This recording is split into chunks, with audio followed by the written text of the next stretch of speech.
Bonjour à tous. Alors aujourd'hui un kit d'une licence que je n'ai jamais traitée. Et pour cause, c'est parce qu'il y a eu très peu de kits liés à cette licence. Cette licence, c'est Cowboy Bebop. Donc le kit en question, c'est le Red Tail, qui est donc l'engin volant d'une des personnages, d'un des personnages principaux de cette série, à savoir Faye Valentine. Le deuxième kit édité également par Bandai, puisqu'il n'y a eu que 2 kits issus de cette licence, c'est le Swordfish 2, que l'on voit très très loin là, tout au fond, là, voilà. Donc également édité chez Bandai, alors pas d'échelle, mais je soupçonne que ça doit être du 1/72e. La différence entre les deux kits, c'est que autant le Swordfish 2 a été édité de manière classique, comme une maquette lambda, autant le Red Tail est sorti dans la collection EX Model. Donc EX Model, alors je vous en ai déjà parlé, c'est une gamme de chez Bandai, censée être un peu plus haut de gamme en qualité, en finesse, et qui justifierait un prix un peu plus important que sur une maquette classique. J'avais déjà eu donc un kit de cette gamme, je vous renvoie vers la vidéo, que j'avais acheté d'occasion sur Cybermecha, sur le forum Cybermecha, pardon. Et ce qui me fait penser que ce kit, je l'ai acheté aussi d'occasion sur le forum Cybermecha, mais pas à la même personne. Curieux hasard que je viens juste de réaliser, c'est assez amusant. Enfin bref. Donc ce kit date de 2002, il représente l'engin volant, comme je l'ai dit, d'un des 3 personnages principaux de la série, à savoir Faye Valentine. Il a un design très très très particulier, puisqu'il a rien d'aérodynamique, on dirait, je dirais presque un engin de chantier, plus qu'un engin de combat ou autre. Il a vraiment un design très très particulier, puisqu'il s'agit d'une bulle dans laquelle le pilote se trouve. Alors ça, c'est un élément commun qu'il y a avec le Swordfish, le cockpit est dans une bulle, mais le tout soutenu sous un pont avec 2 bras, on va appeler ça comme ça, de chaque côté, qui ont à leur extrémité donc des armes. Donc c'est vraiment très très particulier. On s'en rend d'autant plus compte puisque sur la boîte vous avez donc le design de cette collection, à savoir un fond blanc avec une bande bleue et le modèle représenté. Et donc on a le nom du kit, un photomontage avec le modèle monté et peint sur un fond ajouté. Et sur le côté, vous avez un blueprint du kit avec pardon, une vue latérale, une vue de face et une vue de dessus. Donc vous voyez vraiment qu'il a un design très très très particulier. Là, j'essaye de vous montrer sans reflet. Puisqu'on est sur la boîte, on va continuer à en faire le tour. On voit ici d'autres vues du kit, donc vue de dessus, arrière, vue de dessus face avant. On voit qu'avec ce kit est fourni d'autres personnages, alors plus grands, comme je vous ai dit, je soupçonne le kit d'être au 1/72e, même si c'est pas renseigné. Les personnages, eux, je vous les montrerai, je les soupçonne d'être au 1/20e. Donc on a Vicious, l'antagoniste principal, Spike, un autre des personnages faisant partie de l'équipage d'origine du Bebop. Si je me trompe pas, ça c'est Ain, donc une jeune fille surdouée en informatique qui sera donc le hacker de l'équipage. Et ici Ed, un corgi génétiquement modifié à l'intelligence supérieure, si je me souviens bien. Ici, un petit résumé du contexte. Ici, le code barre avec le prix d'origine du kit. Donc, en 2002, si je ne me trompe pas, l'année d'édition, c'est ça, il valait 3500 yens.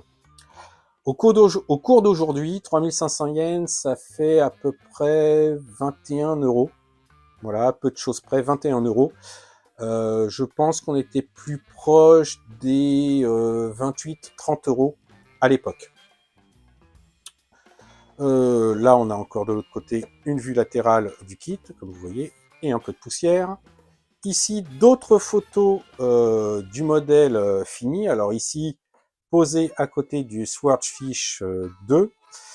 JR, si tu m'entends, coucou. Ici, une vue latérale du modèle monté et peint. Ici, le cockpit, donc une bulle qui peut se dissocier donc du vaisseau et s'ouvrir presque complètement. Et on peut y voir à son bord donc une figurine à l'échelle de Faye Valentine. Alors, je vous explique, j'hésite toujours avant de prononcer son nom parce que le premier réflexe que j'ai, c'est de l'appeler Jill Valentine, qui est, elle, un personnage de Resident Evil qui a absolument rien à voir. Et ça fait 2-3 fois que j'ai failli faire la gaffe, donc voilà d'où vient mon hésitation.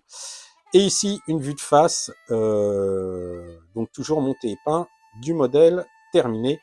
Et on voit ici que les espèces de barillets ont l'air d'être mobiles, puisque là, ils sont sortis. Et ici, on les voit donc entrer à leur place. Bon, bah maintenant, on va regarder ce qu'il y a dans la boîte. Alors, de manière classique, ce qu'on trouve dans la boîte en premier, c'est la notice. Alors, comme vous pouvez le voir, les notices de cette gamme, hein, X-Model, qui est censée être une gamme un peu supérieure, à un prix un peu supérieur, ben, on a une notice plutôt simple en monochrome. Donc, premier truc qui, moi, me gêne un peu. Mais bref. Les conseils de sécurité, les grappes en présentes dans la boîte, pardon. Donc, on a plusieurs grappes, plus la grappe pour les personnages, et on attaque le montage. Donc, on commence avec l'armement, donc on monte le barillet, on monte ensuite sur son support, et ça, je pense qu'on le fait 2 fois, hein, une fois de, voilà, là c'est marqué là, à faire 2 fois, donc pour chaque côté. On monte ensuite le tout sur la structure du vaisseau, donc pour la partie à gauche et à droite, avec des petits détaillages à rajouter. Ensuite, la tuyère qui se monte, qui est visible de derrière, les parties latérales du cockpit, le poste de pilotage, la figurine de Faye Valentine, donc qu'on installe dans le cockpit, et on monte le tout sur la structure en y insérant le cockpit à l'intérieur.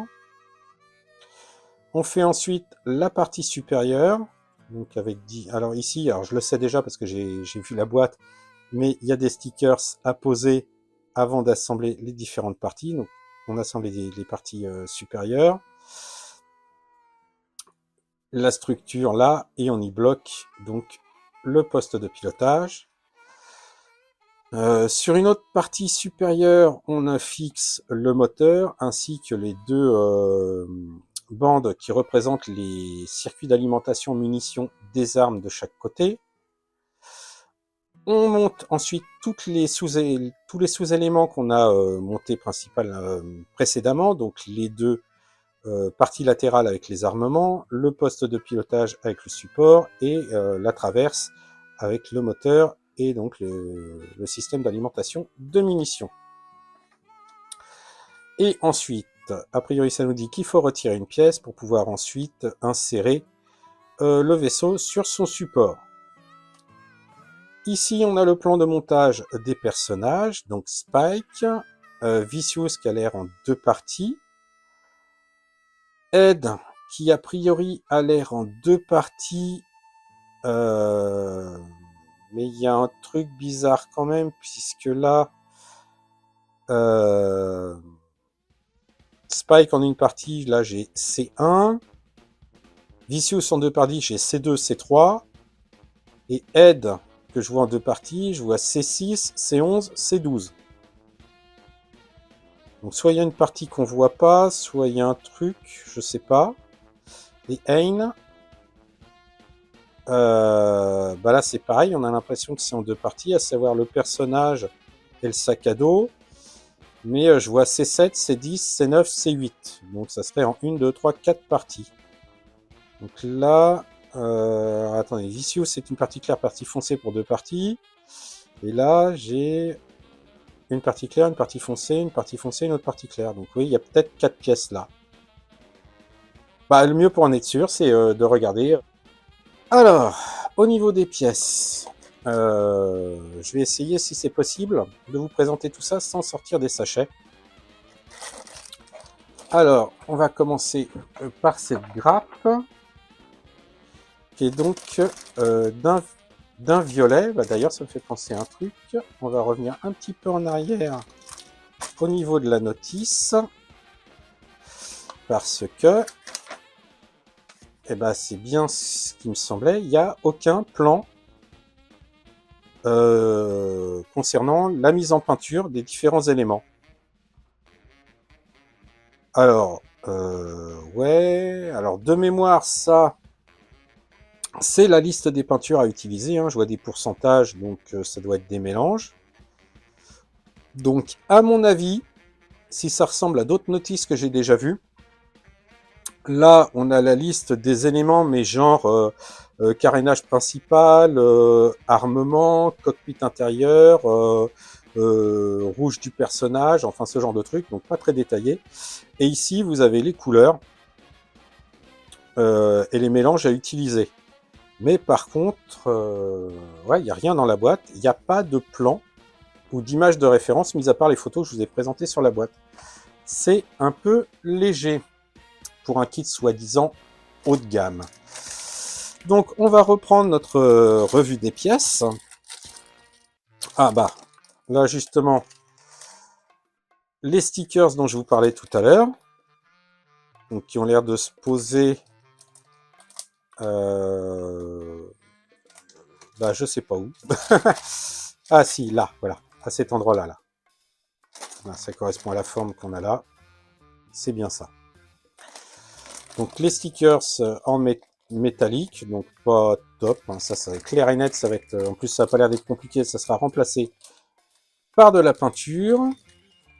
Bon, au niveau structure de l'engin, bah, c'est assez lisse, il n'y a pas énormément de détails. Là, on en a un peu sur ces pièces-là. Dans la tuyère aussi, un peu de détaillage, mais sinon c'est assez lisse. Quelques lignes de structure là sur le dessus, mais ça fourmille pas de détails, hein. Ok.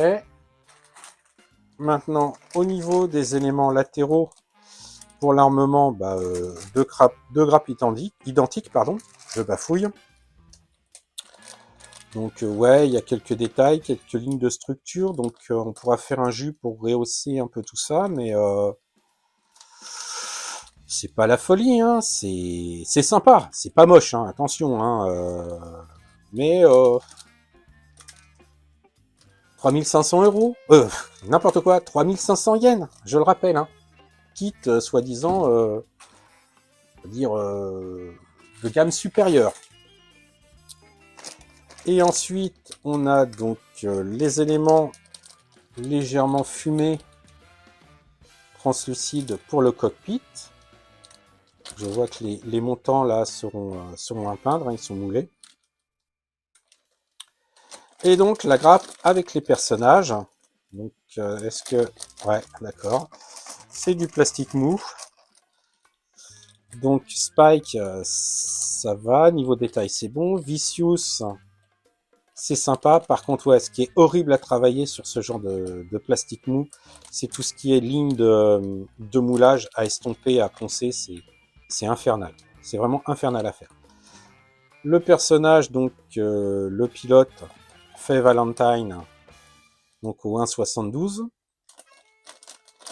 Ici, donc on a Ed, le corgi, alors comme je le soupçonnais, hein, donc ouais, en effet, deux parties pour le corps, une partie pour la tête. Et Ain, donc les bras, les jambes, le corps et le haut du sac à dos, l'espèce de baluchon qu'elle se trimballe partout.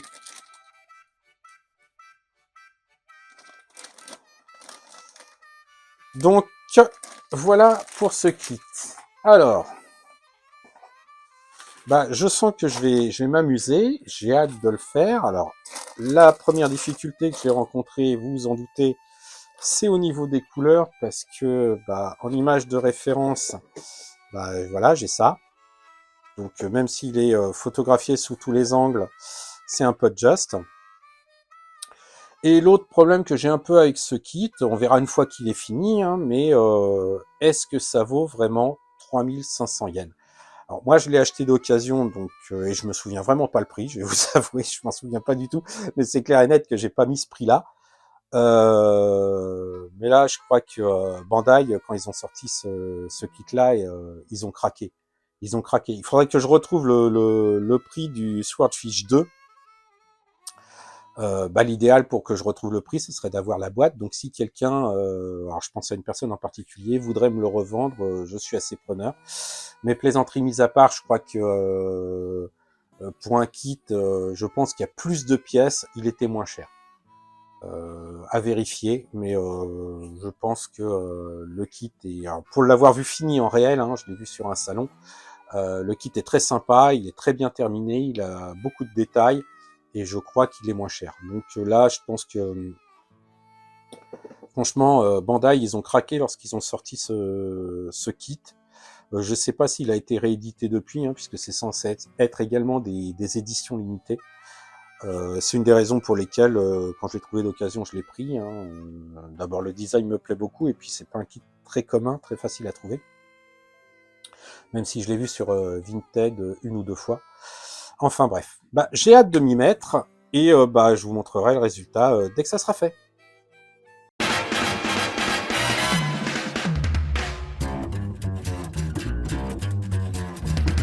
I think it's time we blow this scene. Get everybody in the stuff together.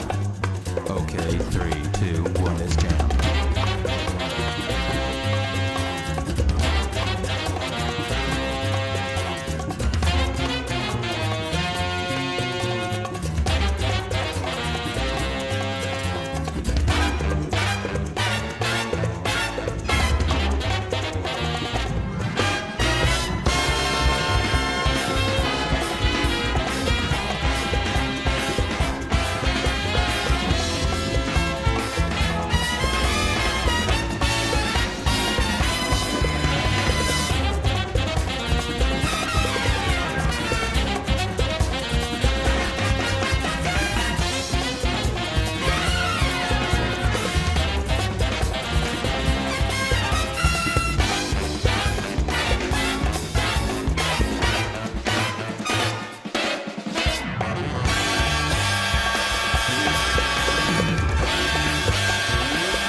Et voilà, ça y est, il est terminé. Donc le Red Tail de Faye Valentine, issu de l'animé Cowboy Bebop, pardon, édité par Bandai dans la collection EX Model au 1/72e supposé.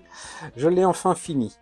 Je vais pas vous mentir, le montage par lui-même est vraiment pas compliqué, à quelques détails près.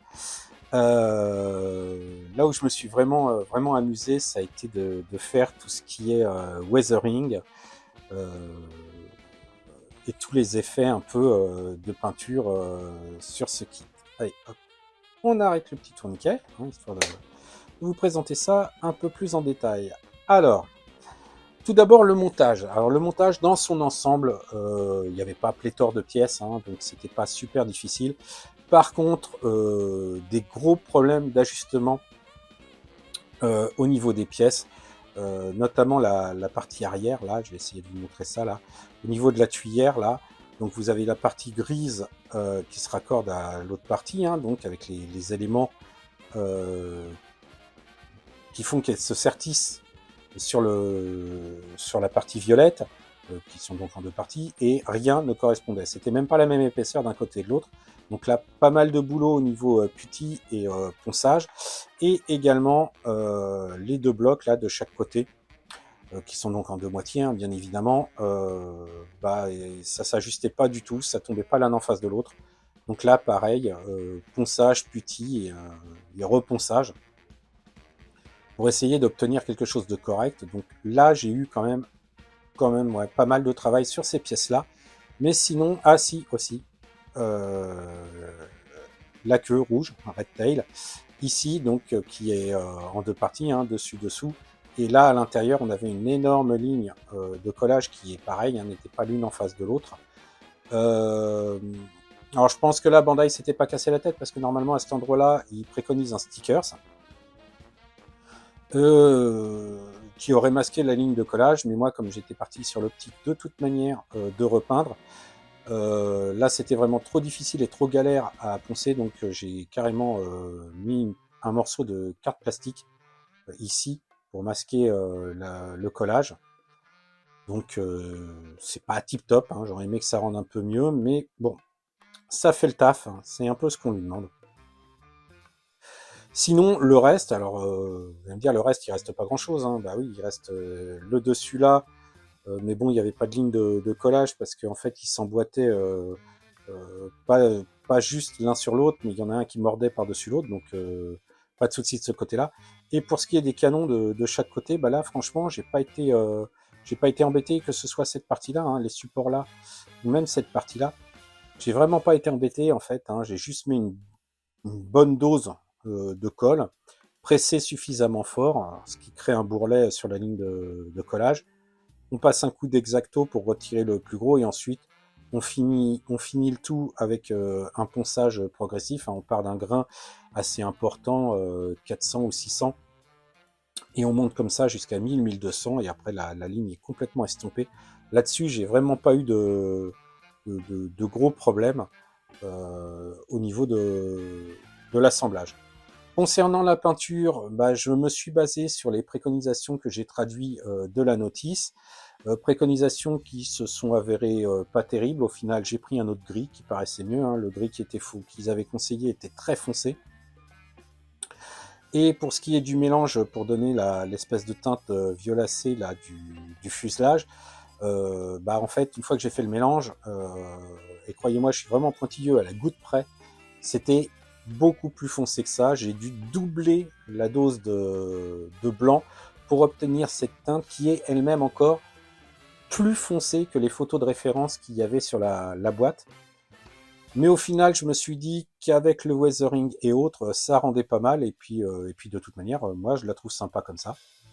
Donc le maquettisme, c'est aussi, c'est d'une part essayer d'être le plus fidèle possible aux matériaux de base, hein, c'est quelque chose qui pour moi est assez important, mais c'est aussi se faire plaisir, et là, l'un dans l'autre, bon, c'était plutôt cool. C'est pas la seule liberté que j'ai prise, hein, sur ce kit, puisque j'ai également, normalement, tout ce qui est parti armement ou même la tuyère sont en gris mat. Là, pour ce qui est de l'armement, j'ai pris le parti de peindre les tubes de la Gatling ainsi que le canon du lance-roquette et les Gatling en dessous là. Ça se voit peut-être, mais c'est un peu dans l'ombre. Couleur acier et non pas en gris, je trouvais ça plus sympa. L'intérieur du réacteur, c'est pareil, je l'ai peint en burn iron avec un effet et un jus, bien entendu, histoire que ça soit un tantinet réaliste. Sur le travail de peinture, je suis parti sur une sous-couche grise, un préombrage en noir, le passage de la peinture, et j'ai rehaussé certains creux et certaines ombres avec de la pastel sèche appliquée au pinceau, estompée après au coton-tige pour pas que ça soit trop visible. Un brossage à sec couleur acier sur les arêtes pour que ça donne quand même un effet un peu usé.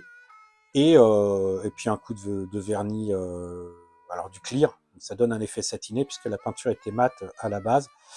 Et donc voilà le travail, l'ensemble ayant été travaillé essentiellement à l'aérographe.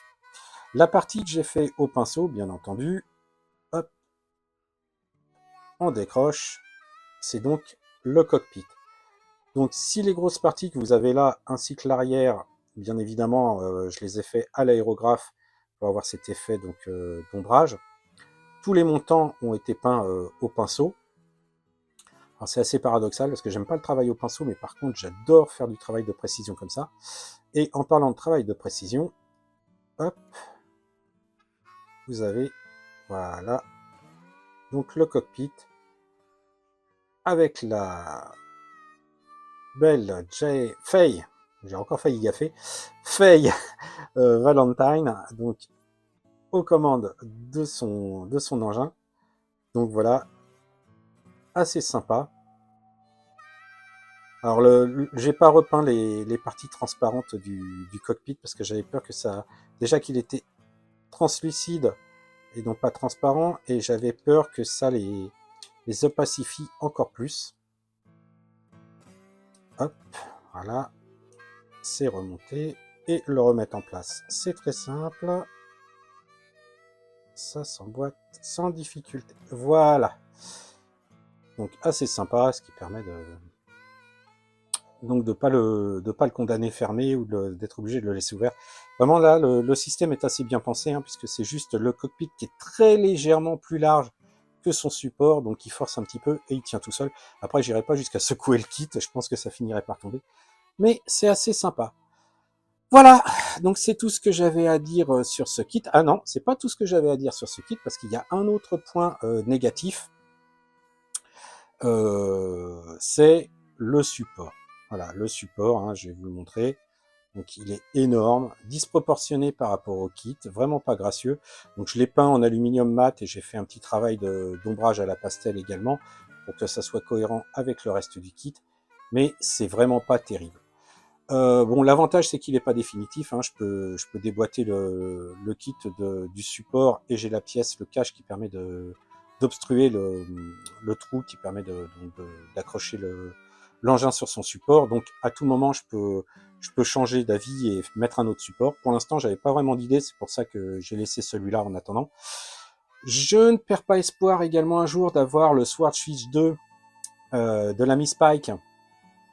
Et peut-être, pourquoi pas, faire une scénette, un diorama avec les deux engins, auquel cas, bah, ça serait pas mal, en effet, que je prévois le support à ce moment-là. Je manquais un peu d'inspiration pour le moment, donc j'ai gardé le support d'origine, mais il faut quand même avouer que c'est vraiment pas terrible ce qu'a fait Bandai sur ce modèle-là. Voilà, j'en ai terminé avec la présentation de ce kit. J'espère que ça vous a plu, que ce soit la présentation du kit, pardon, ou bien même la présentation du résultat. N'hésitez pas à laisser vos commentaires. Il y a une section qui est faite pour ça et c'est toujours un plaisir de vous lire et de vous répondre. N'hésitez pas à liker, n'hésitez pas à partager. N'hésitez pas également non plus à aller sur ma page Facebook, puisque là vous avez vraiment les montages en temps réel. Certains montages que je vous présente en vidéo sont finis depuis plusieurs semaines, voire parfois plusieurs mois.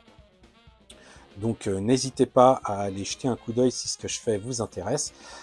En attendant, prenez soin de vous, hein, les fêtes de fin d'année arrivent. Et je vous donne rendez-vous très bientôt pour un nouveau kit. Ciao!